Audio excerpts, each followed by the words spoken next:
জাতীয় কংগ্রেস জিন্দাবাদ, সোনিয়া গান্ধী জিন্দাবাদ, राहुल गांधी। अभी आपके सामने हमारे राज्यसभा के सांसद प्रदीप भट्टाचार्य जी बोलेंगे।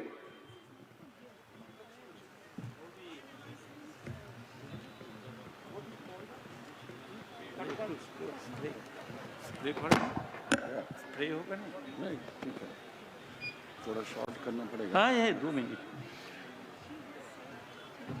আমাদের সকলের পরম শ্রদ্ধেয় রাহুল গান্ধীজি, তিনি অনেক দিন পর সম্ভবত প্রথমবার গোয়ালপুকুরে এসেছেন। আপনারা সকলে হাততালি দিয়ে তাকে অভিনন্দন জানান।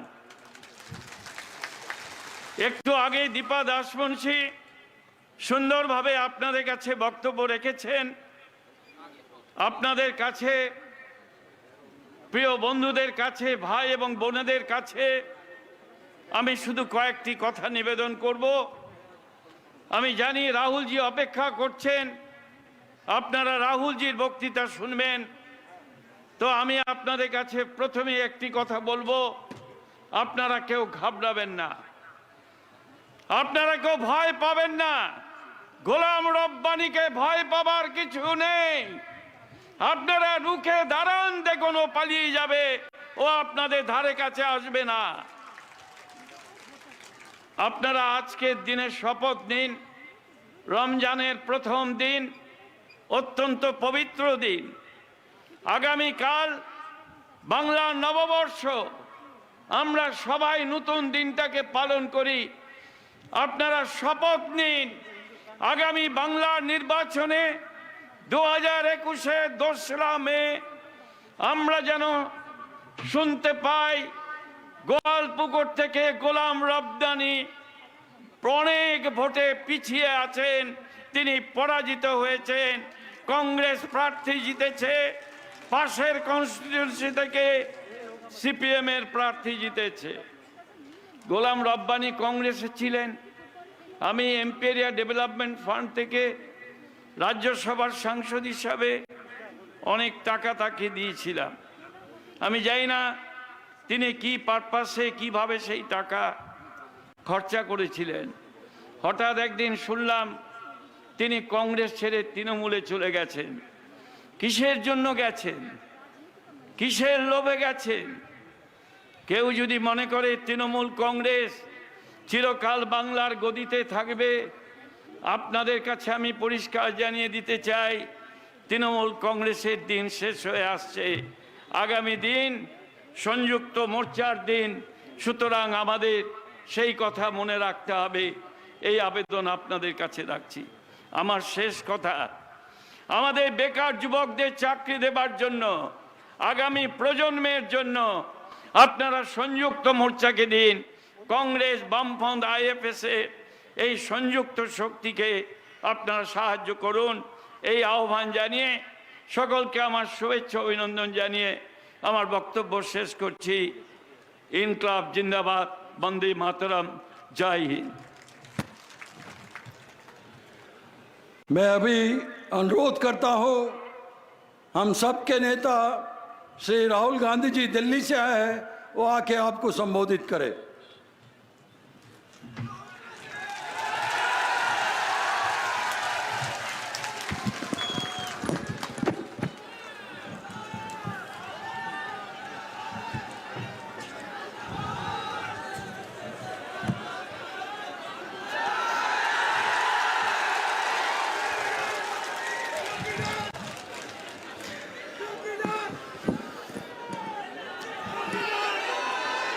बीके हरिप्रसाद जी,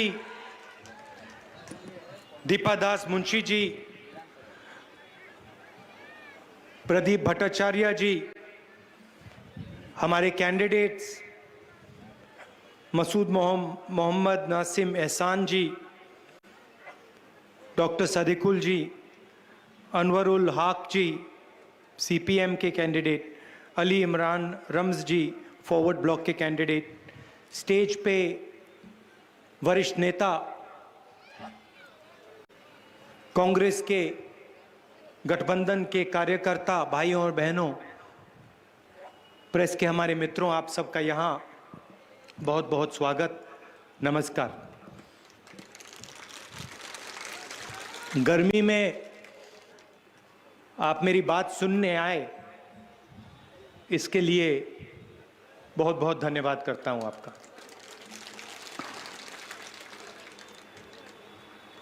असेंबली के चुनाव चल रहे हैं,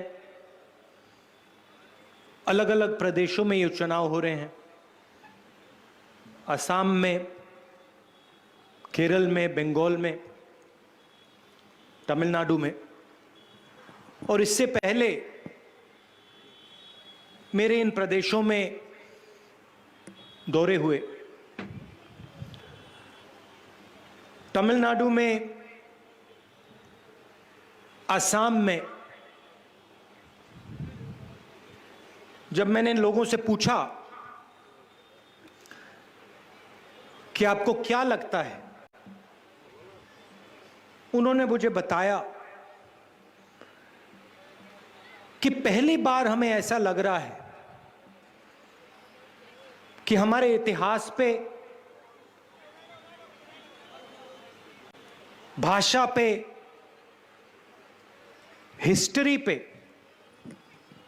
आक्रमण हो रहा है। जो विचारधारा बीजेपी बंगाल में फैलाने की कोशिश कर रही है, वही विचारधारा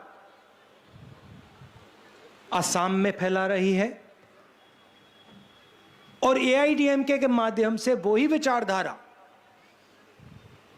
तमिलनाडु में फैला रही है।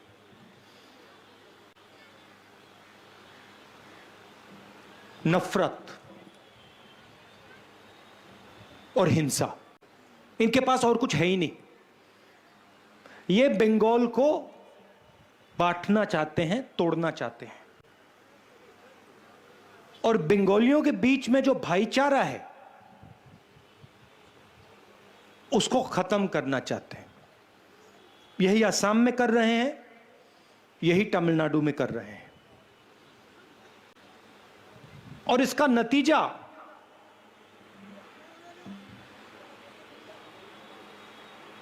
खराब होगा। इनको कुछ नहीं होने वाला। नरेंद्र मोदी को, अमित शाह को, इनको कुछ नहीं होने वाला है। ये प्रधानमंत्री के घर में बैठे हैं, इनके पूरे बॉडीगार्ड्स हैं, इनकी पूरी रक्षा होती है, इनको कुछ नहीं होने वाला। आग लगेगी तो यहां लगेगी। नरेंद्र मोदी नहीं चलेगा,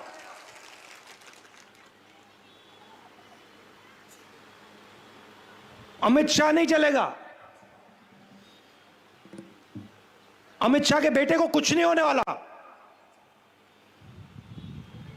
बंगाल जलेगा,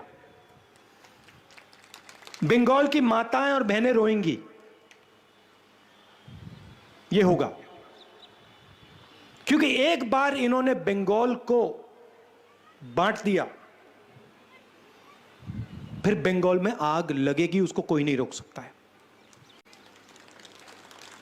और ऐसी आग लगेगी कि बंगाल में उसको पहले किसी ने नहीं देखा होगा। तो हम यहां चुनाव नहीं लड़ रहे हैं, हम बंगाल के इतिहास की, हिस्ट्री की, भविष्य की रक्षा कर रहे हैं। इसलिए मैं यहां आया हूं। मैं यहां चुनाव में भाषण करने नहीं आया हूं। मैं आपको यह बताना चाह रहा हूं कि अगर बंगाल बट गया तो सबसे ज्यादा नुकसान बंगाल की जनता को होगा, बंगाल के भविष्य को होगा। अब आप देखिए, बीजेपी ने उत्तर प्रदेश में आग लगाई, उसके बल पर वो चुनाव जीते। हुआ ये, आग लगाई, चुनाव जीते। और उसके बाद क्या हुआ, आज जाइए उत्तर प्रदेश, जाइए देखिए, मजा देखिए वहां पे।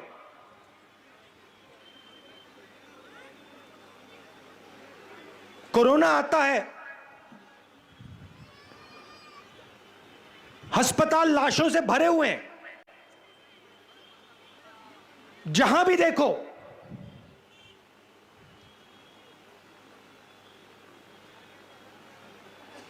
लोग कोरोना से मर रहे हैं। चीफ मिनिस्टर कोई समझ नहीं,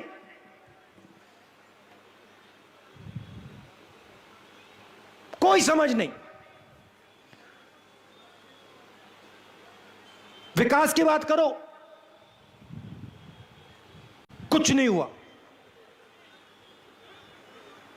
8 बजे रात को हिंदुस्तान के प्रधानमंत्री टीवी पे आते हैं, कहते हैं भाइयों और बहनों, मुझे 500 रुपए 1000 रुपए का नोट अच्छा नहीं लगा, मैंने उसको रद्द कर दिया, खत्म कर दिया उसको। काले धन के खिलाफ लड़ाई है, कर दी काले धन के खिलाफ लड़ाई।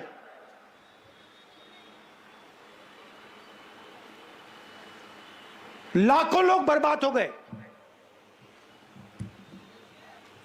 किसानों के घर में जो थोड़ा सा पैसा था वो खत्म हो गया।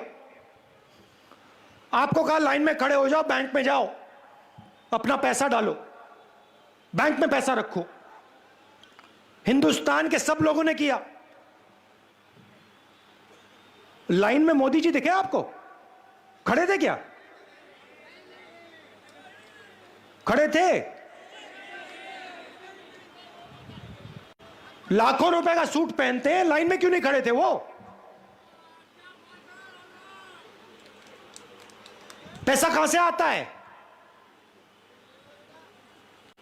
लाइन में सबको खड़ा कर दिया, आपके जेब में से पैसा निकाल दिया, उनके 2-3 उद्योगपतियों मित्रों को दे दिया, और फिर कहते हैं काले धन के खिलाफ लड़ाई चल रही है। उसके बाद जीएसटी लागू की, 5 अलग अलग जीएसटी, 28% टैक्स, छोटे दुकानदारों पर टैक्स, स्मॉल मीडियम बिजनेस पर टैक्स, किसान पर टैक्स। आज तक छोटे दुकानदारों को जीएसटी नहीं समझ आई। आप जाइए किसी से भी पूछ लीजिए, किसी गरीब आदमी से पूछिए, अमीर से मत पूछिए, किसी भी गरीब आदमी से पूछिए, नोटबंदी से आपका फायदा हुआ? हाथ जोड़ के कहेगा नहीं हुआ। हुआ? किसी का हुआ यहां पे नोटबंदी से फायदा? जीएसटी से किसी का हुआ फायदा? नहीं। टैक्स कहां जाता है?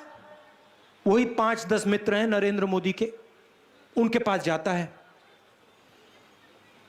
कोरोना आता है, यहां के लोग बाकी देश में जाते हैं काम ढूंढने, लाखों लोग जाते हैं ना यहां से। यहां तो आपको काम नहीं मिलता, ना मोदी जी देते हैं, ना ममता जी देते हैं, और जो थोड़ा सा मिलता है उसके लिए आपको पहले पैसा देना पड़ता है,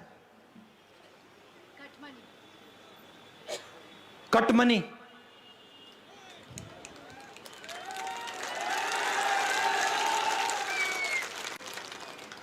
पहला प्रदेश है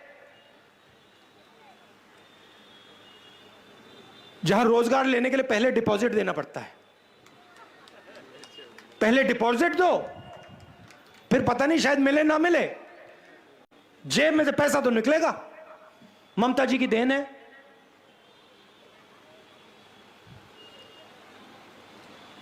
कहती हैं चुनाव के समय खेल होंगे।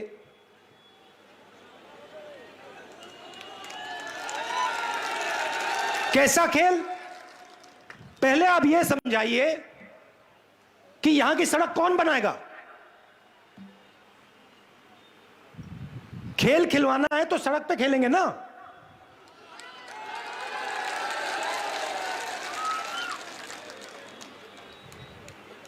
यहां कॉलेज यूनिवर्सिटी कौन लगाएगा?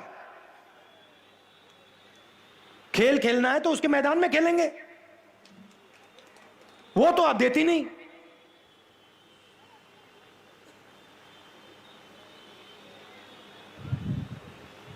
तो ड्रामा चल रहा है। एक तरफ नरेंद्र मोदी जी कहते हैं कोरोना आता है, कहते हैं भैया थाली बजाओ। मतलब पता नहीं, बात समझ नहीं आती आज तक। थाली बजाओ, घंटी बजाओ, मोबाइल फोन की लाइट ऑन कर दो, कोरोना भाग जाएगा। ये हिंदुस्तान के प्रधानमंत्री हैं।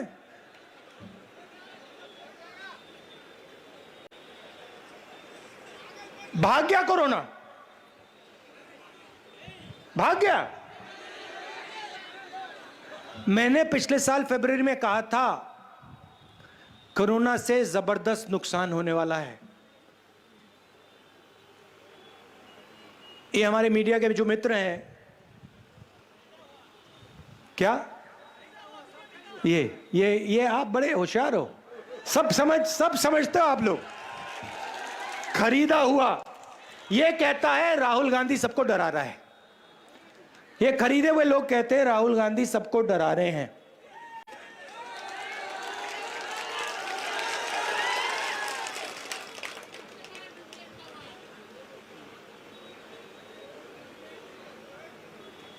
और देखो क्या नुकसान हुआ। मोदी जी लॉकडाउन करते हैं बिना किसी से पूछे। मैं मजदूरों से मिला, लॉकडाउन के समय मिला, कहते हैं, मैंने पूछा भैया बताओ क्या हुआ। मुझे कहते हैं देखिए राहुल जी, हमें एक बात समझ नहीं आई।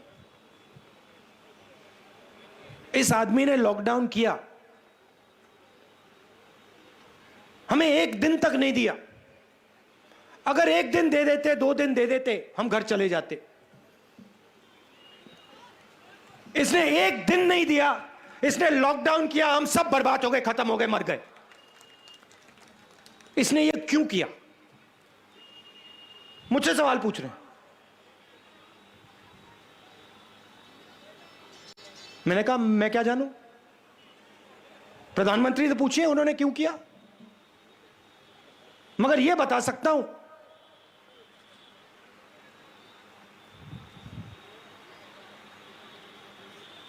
जिसमें अपने दिल में आपके लिए इतनी भी जगह होगी, वो ऐसा काम कभी नहीं कर सकता है। वो मर जाएगा मगर ऐसा काम नहीं करेगा। और जब मजदूर हाथ जोड़ के कहते हैं भैया हमें बस का टिकट दिलवा दो, ट्रेन का टिकट दिलवा दो, वापस घर जाना चाहते हैं, बंगाल जाना चाहते हैं, तो सोनार बंगला वाला आदमी कहता है नहीं हम तुम्हें नहीं देंगे, 1 रुपया नहीं देंगे, मर जाओ।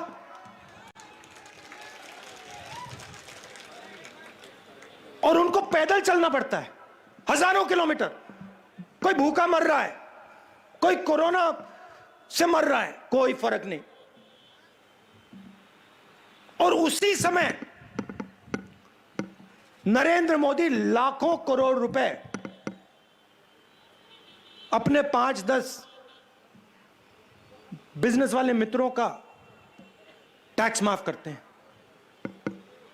कहते हैं अर्थव्यवस्था चालू करनी है।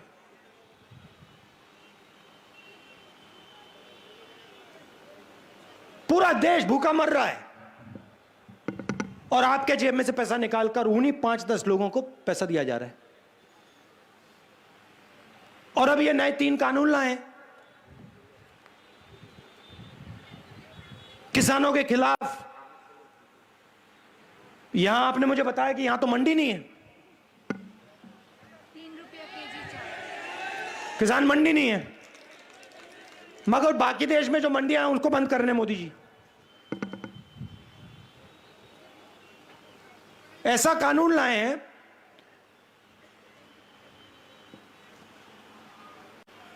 कि कोई भी बड़ा सा बड़ा उद्योगपति कहीं भी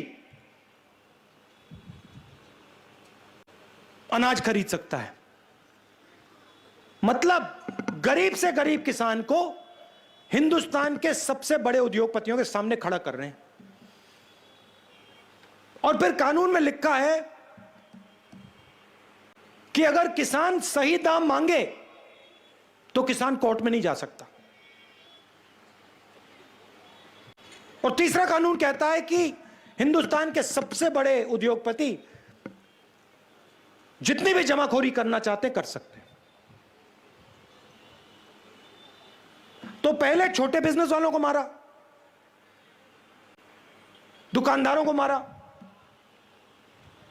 अब किसान को मार रहे हैं।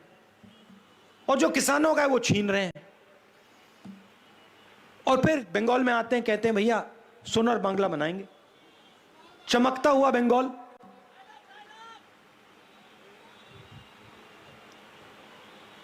जहां भी जाते हैं यही कहते हैं, सुनहरा तमिलनाडु, सुनहरा असम, सुनहरा यूपी, सुनहरा बंगाल। मगर किया क्या आपने? कितने युवाओं को आपने रोजगार दिया? हिंदुस्तान की अर्थव्यवस्था को आपने खत्म कर दिया, नष्ट कर दिया। बाकी दुनिया पहले देखती थी, कहती थी देखो हिंदुस्तान टिके बढ़ रहा है, आज मजाक उड़ाते हैं। मेरे पास लोग आते हैं, विदेश से लोग आते हैं, मुझसे सवाल पूछते हैं। पहले पूछते थे भैया एक बात बताओ, ये जो आपका देश है, अलग अलग भाषाएं, इसमें अलग अलग धर्म हैं, अलग अलग प्रदेश हैं, ये सब एक साथ मिलके कैसे रहते हैं? इतना भाईचारा कैसे हिंदुस्तान में? ये सवाल मुझसे पूछते थे। यूएस के सेनेटर आते थे, इंग्लैंड के मंत्री आते थे, ये सवाल पूछते थे। आज आते हैं, कहते हैं भैया एक बात समझाइए, हिंदुस्तान में क्या हो गया? हिंदुस्तान में इतनी नफरत कैसे फैल गई? हिंदुस्तान में इतना गुस्सा क्यों है? हिंदुस्तान के लोग एक दूसरे को क्यों मार रहे हैं?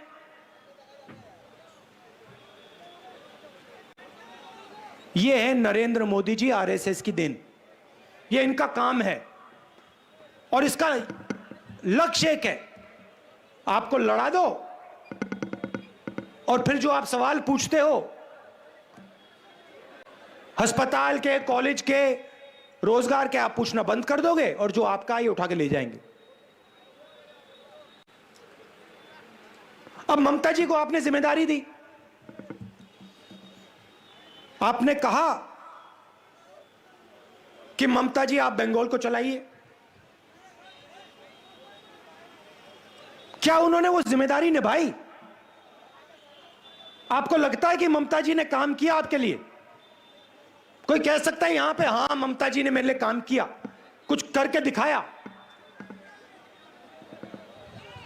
यहां पे ममता जी ने रोजगार दिया आपको, कॉलेज लगवाया, सड़क बनवाई, तो फिर क्या मतलब है?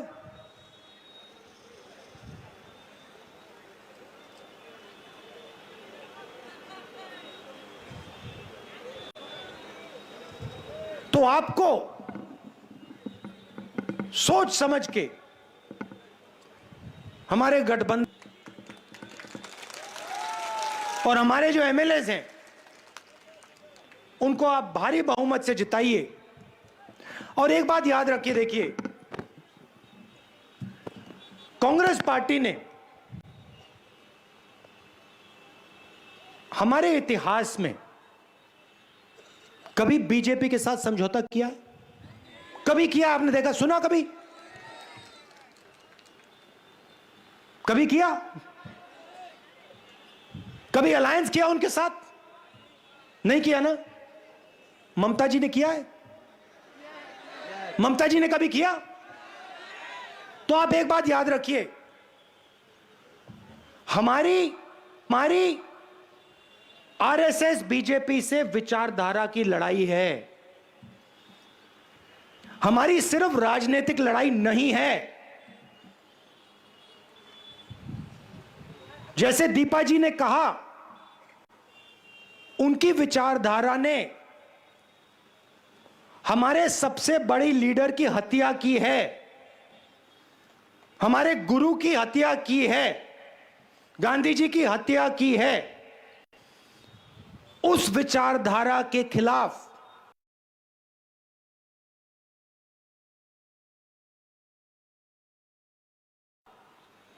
हम खड़े रहेंगे, हम पीछे कभी नहीं हटेंगे, हम मर जाएंगे।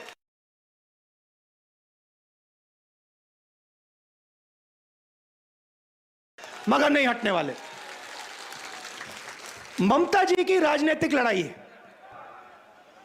हमारी राजनीतिक लड़ाई है, मगर हमारी विचारधारा की लड़ाई है। हम उनके साथ मर जाएंगे मगर नहीं खड़े होंगे, और वो इस बात को समझते हैं। इसीलिए नरेंद्र मोदी जी ने कांग्रेस मुक्त भारत की बात की थी। नरेंद्र मोदी जी ने टीएमसी मुक्त भारत की बात कभी नहीं की है। टीएमसी उनके लिए ठीक है, उनकी लड़ाई कांग्रेस पार्टी के साथ है, कांग्रेस पार्टी की विचारधारा के साथ है, और वो जानते हैं कि राहुल गांधी कभी पीछे नहीं हटने वाला है। और वो ये भी जानते हैं कि राहुल गांधी उनसे नहीं डरता है, उल्टा वो राहुल गांधी से डरते हैं। तो आपको यह बात समझनी पड़ेगी कि यह बंगाल के भविष्य की लड़ाई है, यह राजनीतिक लड़ाई है, मगर यह विचारधारा की लड़ाई है।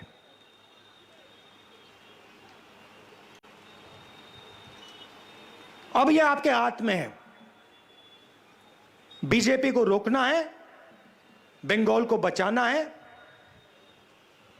और आप दबाकर हमारे गठबंधन को समर्थन दीजिए, हमारे कैंडिडेट्स को जिताइए।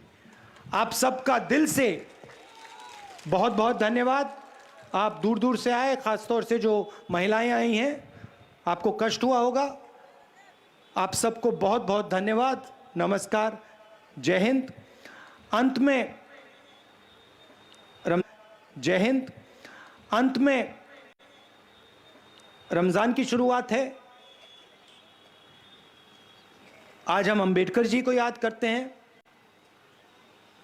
और आपका बंगाल का कल नया साल शुरू होता है। तो इन सब चीजों के लिए आपको बहुत बहुत बधाई। नमस्कार।